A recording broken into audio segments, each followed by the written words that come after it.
ఓం శ్రీ గురుభ్యో నమః. హరి ఓం. శుక్లాంబరధరం విష్ణుం శశివర్ణం చతుర్భుజం ప్రసన్నవదనం ధ్యాయే సర్వవిఘ్నోపశాంతయే. మీనరాశి వారికి డిసెంబర్ 1వ తారీఖు నుంచి 31వ తారీఖు వరకు ఏ విధంగా ఉంటుంది అనేటువంటి తెలుసుకుందాం. మీ జన్మ నక్షత్రం పూర్వాభాద్ర 4వ పాదం కానీ, ఉత్తరాభాద్ర 1, 2, 3, 4 పాదాలు కానీ, రేవతి 1, 2, 3, 4 పాదాలు అయినట్లయితే మీ జన్మరాశి మీనరాశి అవుతుంది.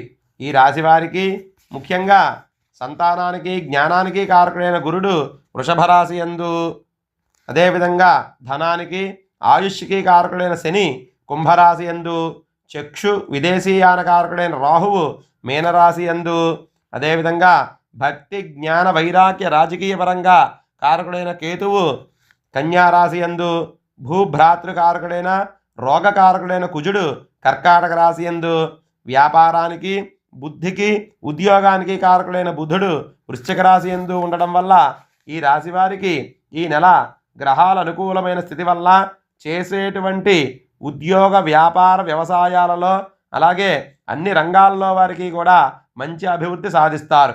నూతన వ్యాపారాలు ప్రారంభిస్తారు. నూతన వాహనాలు కొనడానికి కూడా ప్రయత్నాలు చేస్తారు. సంతానం మంచి అభివృద్ధిలో ఉంటారు. ఆరోగ్యం కూడా చక్కగా ఉంటుంది. ఎంతకాలం నుంచో వస్తున్న సమస్యలన్నీ కూడా మబ్బు తొలగినట్లు తొలగిపోతాయి. ప్రతి విషయంలోనూ కూడా మీదే పైచేయి అవుతుంది. ప్రతి చోట మీ మాటకు తిరిగి ఉండదు. ఉద్యోగస్తులకు స్థానచలనములు ఉంటాయి. ఎక్కువగా ప్రయాణాలు చేయవలసి వస్తుంది. ముఖ్యంగా నిరుద్యోగులకు ఈ నెలలో ఉద్యోగాలు వచ్చే అవకాశాలు ఉన్నాయి. రియల్ ఎస్టేట్ వ్యాపారాలు చేసేటువంటి వారికి మంచి లాభాలు కూడా వస్తాయి. భార్యాభర్తల మధ్య మంచి అన్యోన్యతగా ఉంటారు. విద్యార్థులకు బాగుంటుంది. మంచి మార్కులు వస్తాయి.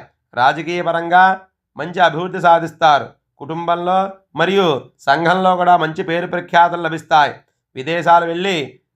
విదేశాలు వెళ్ళాలనుకునే వారికి ఈ నెల బాగా కలిసి వస్తుంది. మొత్తం మీద ఈ మీనరాశి వారికి అన్ని విధాలా కూడా కలిసి వస్తుంది. ఇంకా ఎవరైనా సరే జాతక రీత్యా గోచార రీత్యా ఇబ్బందులు పడుతున్న వారు ఎవరైనా ఉంటే నవగ్రహాలకి 11 ప్రదక్షిణాలు చేసి గురుడికి శనగల దానం చేసినట్లయితే అన్నీ చక్కగా ఉంటాయి. సర్వే జనా సుఖినో భవంతు. స్వస్తి.